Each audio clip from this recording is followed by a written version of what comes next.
Tonight, I want to title this lesson, Go Back. You're going to see this phrase pop up repeatedly through different English words, but essentially in the Hebrew, we're going to see go back repeatedly in chapter 1 of Ruth. That's why I landed there. I was tempted to go with the Beatles classic, Get Back, but now that I've said it, it's in your head. You're welcome. Ruth chapter 1 is let's scratch that. Every chapter in Ruth is a spectacular little glimpse of an amazing story of peace. I'm going to say this every week because this is a bedrock of what I'm trying to do in this lesson. I think that this is in some ways a protest piece of literature. This is a little story told in the middle of a world gone mad. And if we ever needed stories told in the middle of a world gone mad, it's probably now. A little story told in the middle of a world that had a hyper-religious sensitivity in pulling out from Torah the injunction that no Moabite is to be in the house of the Lord, and this become a hallmark of the return from Israeli dispersion in Babylon back into Israel in about the 5th century, 6th century BC. That became the hallmark of the ministry. I personally think we are better served when the hallmark of ministry is good news rather than the hallmark of ministry is who is excluded, who is wrong, who is in sin, and where everything's going to hell in a handbasket. It is low-hanging fruit to minister from the perspective of what's wrong, because you don't really need to hear from God, you just need to hear from your emotions. So anything you're mad at, it's wrong.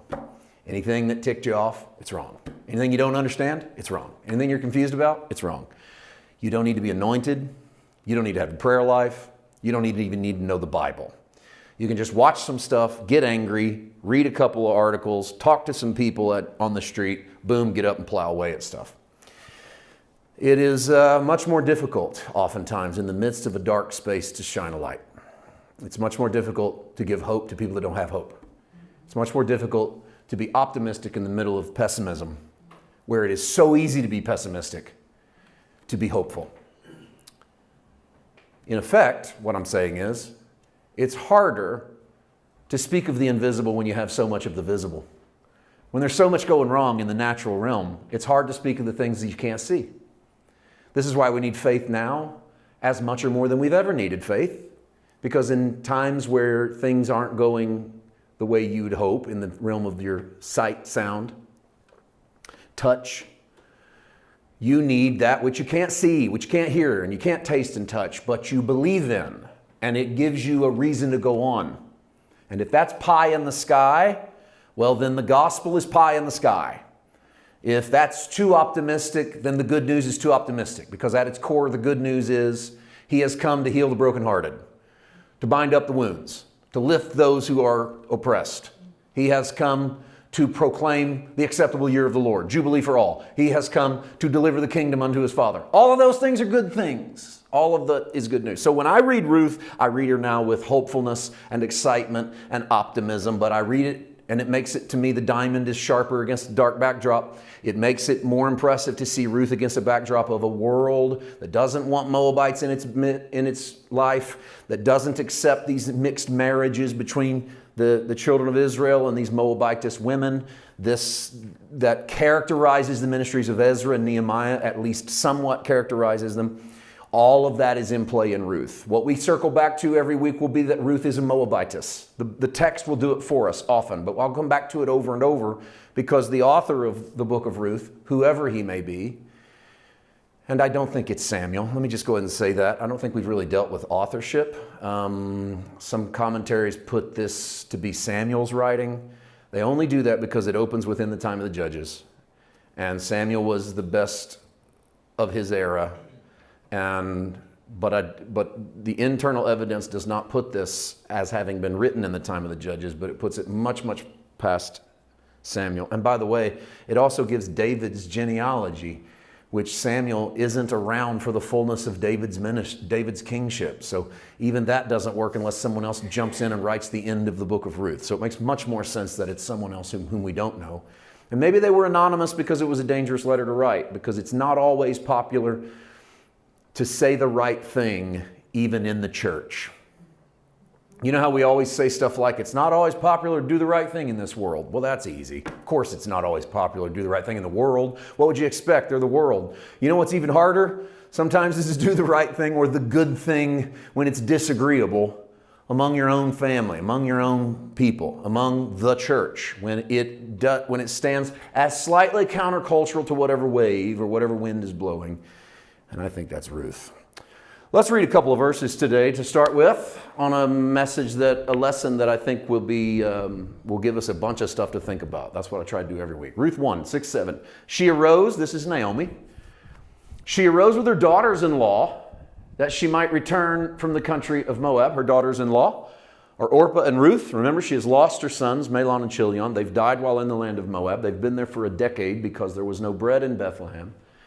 She had heard in the country of Moab that the Lord had visited his people by giving them bread. We commented on this a little bit before we got started tonight, that this is a little confusing wording-wise. You could maybe drop the second country of Moab to make it a little more readable. They are coming back from the country of Moab. She had heard that the Lord had visited his people by giving them bread. Good question to think about here. And this is probably good preaching material. I don't want to stay here too long, but how does Naomi hear while in Moab that there is bread in Bethlehem? And so there's either people who have come through Bethlehem into Moab to tell her. Probably shouldn't read too much into it. It's a narrative device to get Naomi out of Moab back into Bethlehem. But what is important is that while she's in Moab, she hears about good things going on in Bethlehem. When good things go on in Bethlehem, you hear about it in Moab. If you want to make a difference in Moab, bake bread in the house of bread.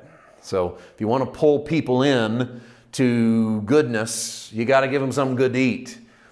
Don't feed fears. Don't feed anger. Give us something that fills our soul. Fear and anger is the fast food of your spirit. But something that anchors your soul, puts a little stick to your ribs a little bit, is the bread that comes from the house of bread. Therefore, because of that, she goes out from the place where she was and her two daughters-in-law with her, and they went on the way to return to the land of Judah. So Orpah and Ruth are accompanying Naomi back to Judah. Let's talk about Orpah and Ruth because we did not talk about them from the standpoint of their names last week. Orpah, her name literally means nape, a word we don't really use anymore, so I rounded it out for you a little bit. The nape of the neck. And it is literally what nape is the backside of the neck. To have seen the back of the neck in ancient literature is to accuse someone of turning tail and running. So it was a flight statement. If you saw someone, the nape of the neck, they had turned and went the other way. In extreme versions of this story, you get Lot's wife, who turns back and turns to a pillar of salt, which was a euphemism in the old literature world for people who refuse to let go of the past. Turn into statues because statues don't move. Okay, so if you refuse to let go of the past, you turn into a pillar of salt, you turn into a statue. That's why Jesus uses that in the Gospels when he says, you put your hands to the plow, go forward.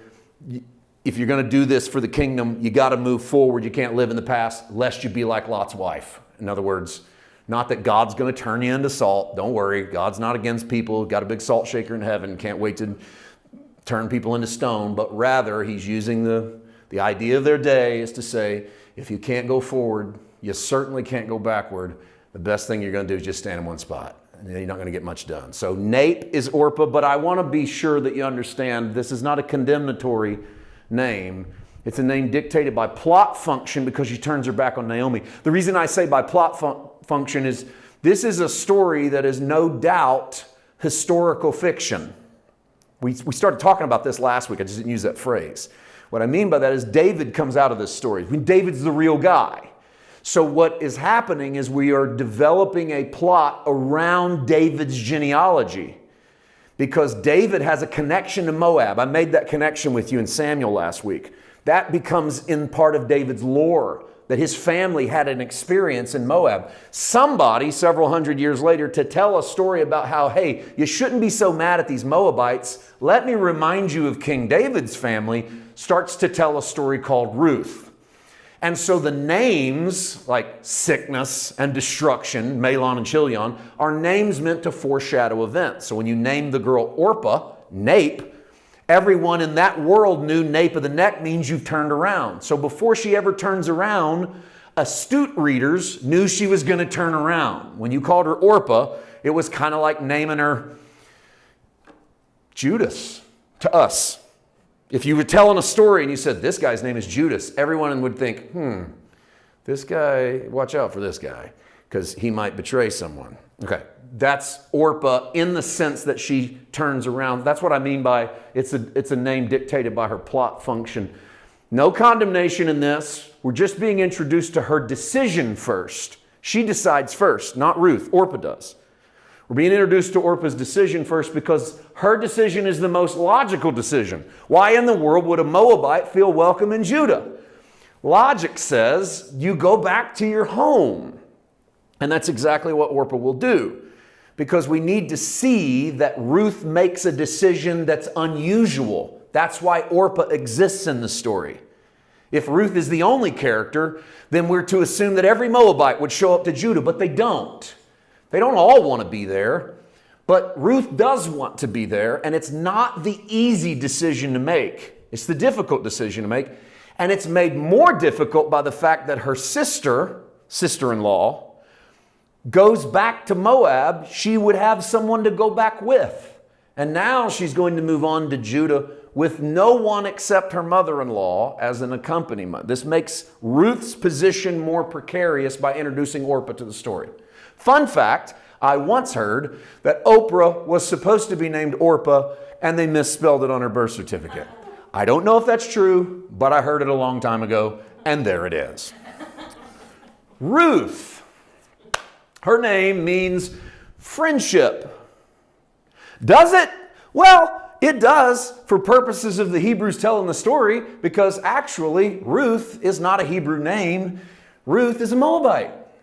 Did you realize that you have a book in your Old Testament named after a Gentile? Ruth. You got some of those in the New Testament as well. But Ruth, named after a Gentile, this Gentile woman, her name comes to mean friendship because Naomi and Ruth constitute one of the greatest examples of friendship in the entire Bible. It's rarely thought of that way. In fact, if you ask most people, give me a good friendship in the Bible, they almost always pick David and Jonathan. Why don't they pick Naomi and Ruth? It's much deeper. Well, we kind of like men, and we like military heroes, and we like kings, and we like power. It's not as cool to pick a widow from Moab who's friends with a woman who'd rather you call her bitter. That's Naomi. And so it's a sloppy story up front. It's got some problems and some issues, but man, what a story of friendship. Ruth really is the Proverbs 18:24 friend that sticks closer than a brother. A friend that sticks even closer than the family members that she has had have been. They are dead and gone, but Ruth is going to make a decision. Now, let's read on. What will happen through the course of this is we will read the whole book because it's not that long. And even though I'm not going Hebrew word, and breaking every verse down, I still think it's valuable for you to read them. And not everybody's going to sit down and read it on their own. So we will work our way through it. So let's do some of that as we go 8 to 15 in Ruth chapter 1. Whatever we skip, don't worry. Tell the story as we go, or tell the story 10 times as we work our way through this study. Naomi said to her two daughters-in-law, "Go, return each to her mother's house." Better in Hebrew, go back. There's your first one, really. So when you see go, return, go back to where you came from. This is why we've titled that this. You're going to see this pop up a lot. Go back to your mother's house. The Lord deal kindly with you as you have dealt with the dead and with me. The Lord grant that you may find rest, each in the house of her husband.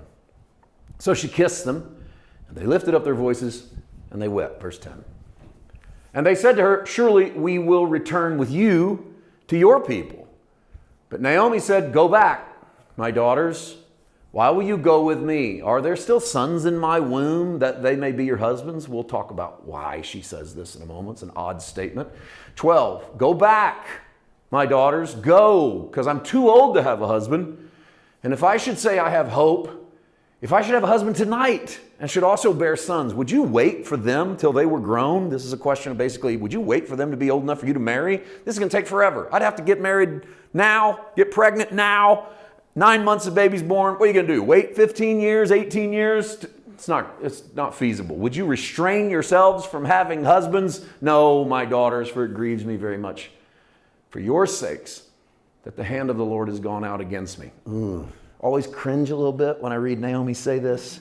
I realize I'm reading in an old world and I'm seeing it through the lens of Jesus, and Jesus teaches me what the Father looks like, and the Father doesn't put his hand against me. Life happens, but for purposes of telling this story, that's what we have Naomi saying. I wish she didn't say it, but she does. Not everybody tells stories the same way. I'm okay with that, but I just want to let you know, please don't quote Naomi the next time something bad happens, and to go tell your friends the hand of the Lord has gone out against me, like Naomi in the book of Ruth, because the hand of the Lord is not against you. He is for you. He is not against you. He is what Christ looks like. So if Christ's hand went out against people, then God's hand is going out against you. And we haven't yet found that. So I'll let her say it because she says it. I disagree with her. All right. 14. Then they lifted up their voices and they wept again. And Orpah kissed her mother-in-law, but Ruth clung to her. And she said, look, your sister-in-law has gone back to her people and to her gods. Return after your sister-in-law. There it is again. And so go back, gone back. Go to the thing you know. Turn around now. The question is, why is Naomi so insistent on sending her back? Why send these girls away? These girls are the only thing Naomi has. And they're the only thing that reminds Naomi of her sons. Wouldn't you want them close by? And this is one of the first hints in this book that going back isn't always safe, or going to Judah isn't safe. And Naomi knows it. That if you follow me into Judah, you're a stranger. Sometimes you need to see what's between the lines. What is Naomi saying to Orpah and Ruth that's not said? Here's what she says. Go back home to your mom's house. Don't come with me. I don't have a kid for you to marry. You can't wait around long enough to have one if I could have another kid. That's all we get. Here's what I think she says that's not in the text. And I know I say, this is what I think she says. I think she says, coming back isn't safe. You don't belong. People won't like you. You're from the wrong country. You're from the wrong side of the river, the wrong side of the sea, the wrong side of the tracks. My people won't even let you come to worship for generations. Stay away. You've already been hurt once. I don't want to see you get hurt again. It's best if you just go find your own church. It's best if you just go find your own people. Go to your mom's house. Go back home to the people who know you. That's go to your mom's house. Go, because mom accepts her kids. This is one of the rare moments of mom's house in the Bible, by the way. It's almost always father's house. Go to mom's house. Mom will take you. It's Naomi saying, if no one will take you, your mom will take you. Because where I'm going with you is a good chance they're not going to take you. This isn't heavily emphasized, I think, because this is a covert story. I think because the story that's being presented is supposed to sneak into the ethos of its audience, not punch them in the nose. It's supposed to be one that they get attracted to, the romance of it, the beauty of it, the gentleness of it. Only then do they realize what they've read. So go back. Go back and do what? Here's a couple of them. I don't want to stay forever on them, but I do think they're worth talking about. In verses 8 and 9, the go back lies around go back and find rest. And the writer of Ruth uses the Hebrew word manoah, which is literally the word translated rest. Our first instance of manoah being derived into a pronoun is the biblical character Noah, who builds a boat and floats it above the waters. I would thought Manoah gave it away, but I was afraid maybe we'd land on Ma. So Noah is rest and the land of rest, and Naomi doesn't see Ruth finding rest in Judah. Go back. Why doesn't she say, come with me to the land of rest? Because that's what we kind of think of Judah and Israel. Come with me to the land of rest. No, go to your land and find Manoah. Go to your land to find rest. There's not going to be any rest for you where we're coming from here. And this definitely holds the implications, I think, of the things we're talking about the sort of the covert story. But it has other things it can say, because I hope you realize stories can say more than one thing at the same time. Okay, it can tell you one thing, but it's also telling you another thing. What we might call primary, secondary, tertiary. It has a lot of stuff to talk about. And so maybe more than that is the fact that you should trust for rest for people outside of your circle. Maybe our prayer should not be always that they join us to find it, but that they find it. We don't have to always pray that they become us. We can pray that they find what they're looking for without us. Naomi prays rest for Ruth, but doesn't invite her to Judah. That seems counteractive. If you want rest, come to the place where Naomi knows something Ruth doesn't, but doesn't stop there. She doesn't say, just go back, I don't care what happens to you.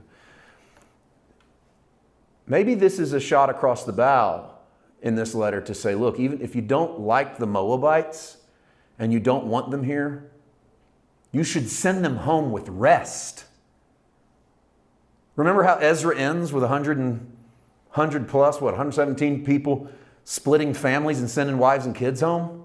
Maybe this is a shot for, if you're going to send them back, shouldn't you send them back blessed? Shouldn't you send them back with rest? Not with their hearts shattered, not with their worlds torn apart, but pray rest on the people that aren't like you, that don't worship with you, that don't fellowship with you. Pray that they find what they're looking for. And it's pretentious of me to look at you and say, I'm praying for you that you'll find what I've found. But that's so easy for us to do because we believe I'm walking in truth. I go, I'm going to pray that you find what I find. Maybe that's not what I ought to pray. Maybe I ought to pray you find what you need. You find what you need. That God meets you in the middle of your chaos, your questioning, and your search, and reveals himself to you independent of me and my ministry, independent of the way I view the Bible, independent of the things I think are true. May you find what you're looking for. And I think sometimes we're scared to say that because, I know where they're searching, and I wouldn't want to pray blessings on what they're searching. Why wouldn't you want to pray blessing? Well, I don't want them to find it another way. Why? If they found it, they found it. Like if they actually found rest, wouldn't that be what we're going for?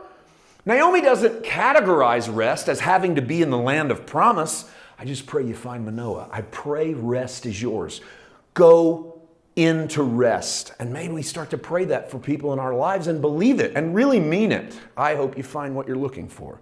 I hope you find the peace you desire. I'll pray you find it. And I'm not saying I'll pray you find what I've found, because what do I know? But I pray you find what you're looking for, because we have a big God. And he knows how to find you in the midst of your searching, whatever that is. And if you need changed, well, I leave that up to him and you. I don't do that. I don't qualify to be the agent of change in your life anyway. And so go find rest. Here's a couple more from 11 and 12. In that instances of go back, it was go back and find a husband. Go back and fill out your life. Go back so you can have children. Go back to be fruitful. Go back in a world of patriarchy. That's the world this is written into. Like it or not, that's what it is. Go back and find someone that can provide for you, that can take care of you, that can provide children for you. I can't do that, she says. Not only can I not do it myself, I'm too old to have kids. If I could have kids, this is a process, and I'd have to get married and have children, and then you'd have to wait on them. And she says, none of us have got that kind of time. In other words, listen, you girls are going to be too old to have kids with my kids if you're waiting on my kids. So the timing on this is all wrong. Go back. Go back home so you can find husbands.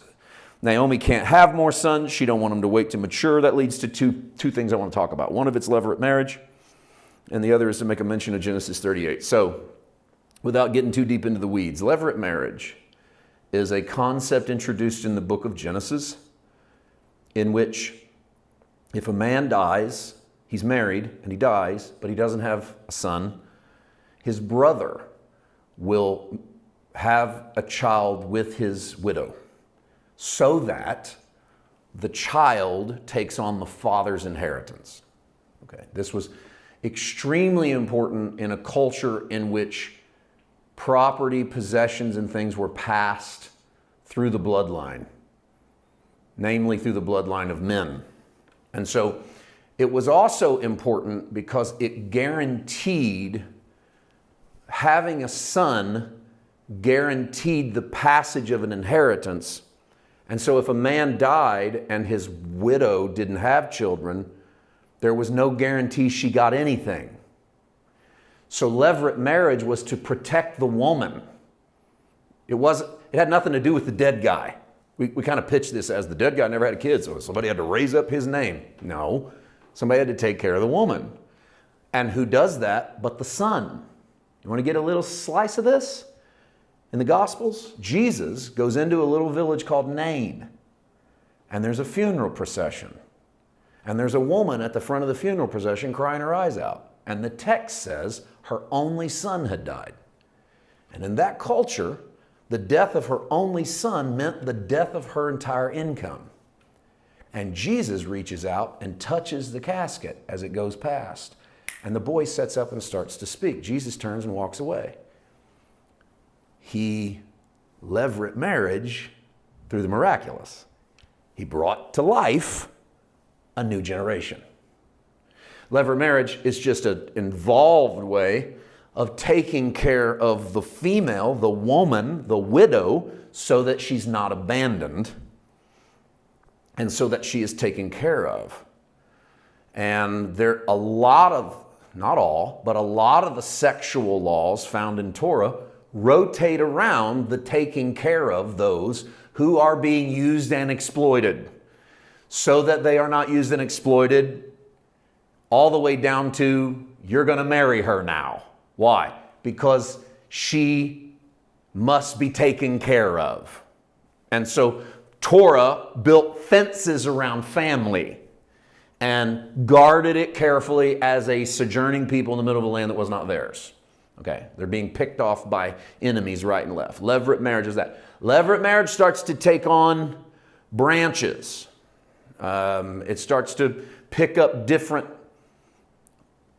stories, sidelines. One of them is the Genesis 38 story of Tamar. Tamar is a woman who marries a man and he dies and she never has kids with him, and so his brother marries her and he doesn't have kids with her, and then his brother marries her and he doesn't have kids with her. We go 3 deep into the story and you get to the end of it and Tamar still is sort of out here by herself. And then she appeals to the family, and the family is too busy. And so Tamar dresses up like a prostitute one night and catches her father-in-law in town, and he comes in and sleeps with her and leaves his signet and staff as in lieu of payment. Because not only did he visit a prostitute, he didn't bring his wallet. He didn't have any money. And he goes, well, leave this. I'll send you something tomorrow. Send you something next week. And when he sends it, there's no prostitute in that town. They go, we don't have a prostitute in this town. What are you talking about? And then when she turns up pregnant, she comes to her father-in-law and says, I'm going to have a child. And her father-in-law says, well, I'm going to kill whoever did this to you, because you're supposed to be in our family. Who is it? And she goes, whoever owns this. Dun, dun, dun. You know, there's the big reveal. And you know the story. And why is that story relevant? Well, it's levirate marriage relevant because they didn't do what they were supposed to do. and there's hell to pay as part of any story. But Tamar has a baby that has a baby that has a baby that has a baby that has a baby named Boaz, who marries a woman named Ruth, who has a baby that has a baby, who has a baby named David. And Ruth and Tamar both are in the lineage of what will be Jesus. So by invoking the story of levirate marriage into Ruth, the writer is covertly reaching back to the most famous levirate story in their text, Genesis 38, and reminding them that it's happened before. Oh, and by the way, guess who David's great-great-great-great-great-great-grandma is? Product of a levirate marriage. So the levirate marriage that's inserted into Ruth is an homage, a tip of the cap to another levirate marriage out of which David came as well. You see what's going on? Important, big time. Because the levirate marriage is going to introduce you to the concept of the kinsman redeemer. Boaz is going to come in as kinsman redeemer, someone who has the rights to take care of Ruth, but there's going to be someone else in front. We'll get into all the beautiful stuff that's coming up. All going to be good shades of Jesus and redemption. But it's all leading you up to that story, and all these little tidbits along the way are setting that stage. They're getting us set up for that moment. Okay, then into 15 we go, and she said, look, this is Naomi talking. Your sister-in-law, Orpah, nape of the neck, has gone back. Nape, turn the neck. Gone back to her people, gone back to her gods. Go back after your sister-in-law. There's your final go back. Go back after, no, I didn't say that right. It's not your final go back. It's your final go back in this context. There's another one coming up, which is a sweet little narrative trick that the writer's laying out. But for this purpose, Naomi says, go back, follow her. I'm not going to be able to give you anything. You need to return after your sister-in-law. Let's read on through 22. Ruth said, and this is going to need its own week. This is poetic beauty. This might be the prettiest piece of poetry in the Bible, spoken by a female. Entreat me not to leave you, or to turn back from following after you. For wherever you go, I will go, and wherever you lodge, I will lodge. Your people shall be my people, your God, my God. Where you die, I will die, and there will I be buried. The Lord do so to me, and more also, if anything but death parts you and me. Well, that's as good as it gets. That's Ruth's salvation prayer. That's your coming to Jesus meeting. That's asking Jesus into your heart. I know none of those things are actually happening. But that's Ruth saying, I'm not just going back. I'm not a tag along.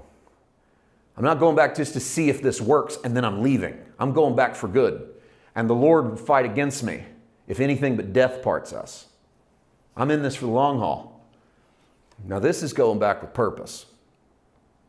She's been told to go back, go back, go back, go back to where you came from. And now she says, forget it. I'm not going back to where I was. I'm going somewhere else. I'm journeying onward. 18. When she saw that she was determined to go with her, she stopped speaking to her. It kind of sounds like she's a little bit snippy, like, fine, we're going to walk this thing in silence. I don't really think it means that, but I kind of like to think maybe it. She's like, all right, we're not going to talk anymore. Now the two of them went until they came to Bethlehem, and it happened that when they came to Bethlehem, all the city was excited because of them. And here's where the story, which has had all of this tension, if you're reading it for the first time, what's going to happen? And this is where you expect Ruth to do one thing and it does another thing. You expect one pitch and you get another one here. This is the moment where Ruth is obviously a different piece of literature. Because in a world where we're kicking Moabites out of the country and sending them home, here comes this story. And you would expect that right here, they're going to tear her apart. They're going to hate her.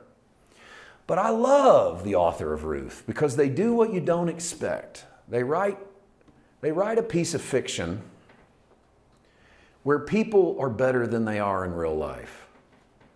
Like people do what you wish they would do.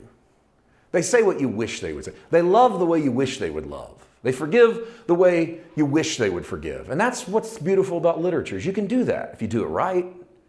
Did I tell you this last week or the week before that Ruth stands alone in ancient literature as a story about good people that works? If I didn't tell you that, I should have. In ancient literature, we don't have, every story has a bad guy because we figured out that you can't tell a good story without a bad guy. And then comes Ruth. And it stands alone as the story without a bad guy. But the bad guy in the story is the potential for bad guys. The bad guy is the shadow of bad guys. It's around every corner where you go, oh, this is going to be it. They're going to get her. Oh, they don't do it. Oh, they're going to kill her. Oh, they don't kill her. Oh, they're going to tear her apart. Oh, they don't tear. Everywhere, even all the way up to where that kinsman redeemer, he's first in line. And the first time you read it, you think Boaz ain't going to get her. This other guy already. And then, oh, look at that. He's going to sell his rights. And then he's going to, then you fully expect at every turn something goes wrong, and it doesn't. And so they're all excited to see her. Is this Naomi? And she said to them, don't call me Naomi, call me Mara. For the Almighty has dealt very bitterly with me. Preview alert, we're going to talk about her name. And the preview is that she thinks she's one thing, but God ignores her.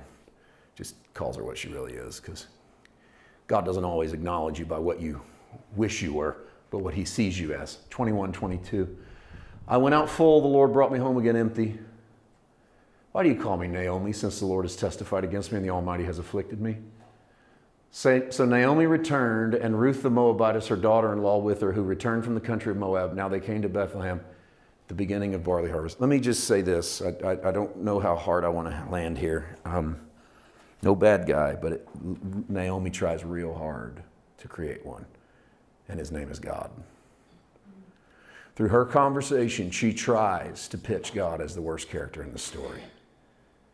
And I wonder if the writer of Ruth is doing that on purpose so that those part of that Send These Moabites Home program in the Nehemiah Ezra world will realize that they're creating a bad guy in their story. You're creating a bad guy and you're calling it God. And maybe the worst thing we can do a lot of stupid things in church, in the pulpit, and ministry. Maybe the worst thing we can do is make God to be the bad guy. Naomi tries. The story bumps against it. You can feel it right here in chapter 1. It's bumping up against trying to create God to be the bad guy. We know he won't be. We know he's not. God resists it. The story turns, it curves. God ends up being good. And we knew it would happen. But it's interesting to me that the attempt is there. And I just wonder if it's a really subtle way for the writer to say, be careful making God out to be the bad guy in the story. And every time I hear people blame God for things, I wonder, why would you get up and preach this message and you just made the antagonist God? Why'd you do that? When the world gives you all kinds of antagonists, why would you make God the antagonist? Why make God the bad guy? There's plenty of cast of characters waiting in the wings come on the stage as a bad guy. Oh no, let's prop up the God of Abraham, Isaac, and Jacob. He's the worst of them all. I don't buy it.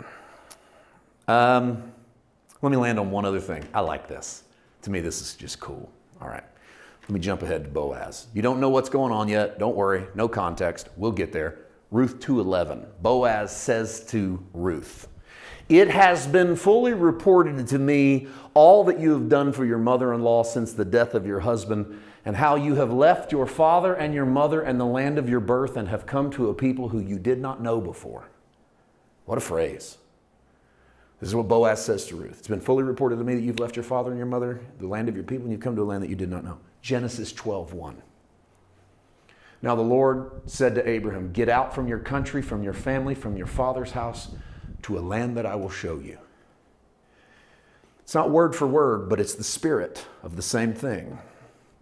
That Boaz hears that Ruth is the female Abraham. Ruth has left the land of Gentiles and Canaanites and crossed over into land that she did not know, and that she's been faithful in doing so. And he uses the same verbiage that Genesis uses about Abraham. And the writer of Ruth is sending a message to his audience. What if the Moabite we're turning away today is this generation's Abraham? That our father Abraham left Moab, left Canaan, left Ur of the Chaldees, and he went to a land that he did not know. And what if one of these Moabites you're turning back is the new Abraham? And they're crossing over the Dead Sea into a land they do not know, and they're leaving their father and their mother to do so. What if we're rejecting the next generation of redemption? I like what Robert Alter says right here. Now it's a woman, a Moabite, who reenacts Abraham's long trek from the east to Canaan. She will become a founding mother of the nation as he was the founding father. Ruth's paradoxical journey outward from home that proves to be a going back to home has been aptly summarized by Herbert Marx. These, quote, brief chapters outlined the two principal archetypes of Western narrative: the Abrahamic myth of definitive rupture, the going out; the Odyssean myth of ultimate return, the journey home. And they're encapsulated in that Abraham and Ruth story. Go back to the Ruth 1:22. That last big section I gave you before Ruth 2.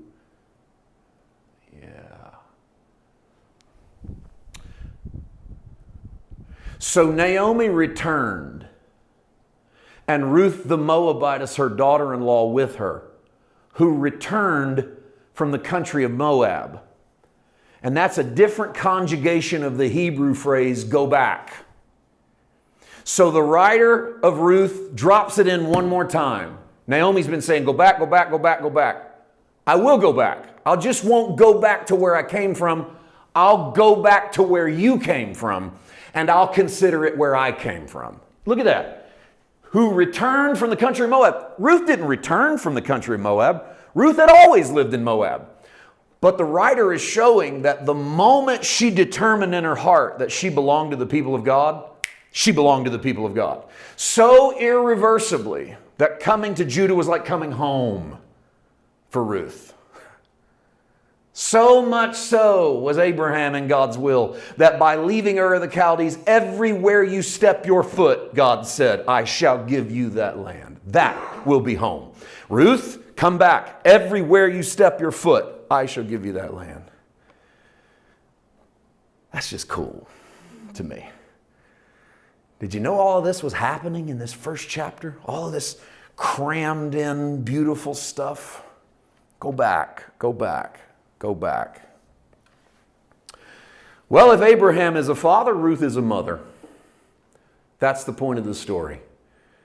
And if you agree that Abraham is a father, you got to agree that the Abrahamic father started as a Gentile outside of God, and then he came in by faith. And if Ruth is a mother, she started as a Moabite outside of the people of God, and then she came in by faith and she walked it out. And if out of Abraham came Isaac and Jacob, then out of Ruth came David. And if out of all of that came Jesus, then our prayer ought to be for them to find rest, whoever they are and wherever they are. What a story. What a story. Let's pray. And as always, pray you find you somewhere in this story. However you are to be found. Father, thank you for a word tonight that brought encouragement to my soul in so many ways, and the one that stands out so much to me and stood out so much even as we walk through it, both in study and in delivery, is how I want to be the kind of man who prays that people around me find rest, even if it's not where I find rest. Like Naomi says to Ruth, go find Manoah. Go home and find Manoah. It doesn't even, that never would have registered with me, because I would say, you got to come see what I see if you want to find rest. I want a heart that wants them to rest more than I want to be right. And I pray that, Father, that whatever work that takes, continue in me. And for those who are on this journey and they're somewhere between Moab and Judah, Lord, begin that process of heart transformation that is, wherever you go, I will go. Wherever you lodge, I will lodge. Your people will be my people. Your God will be my God. Wherever you die and are buried, that's where I will die and be buried. And may the Lord do so more unto me, if anything but death part me and thee. In Jesus' name, amen. Amen.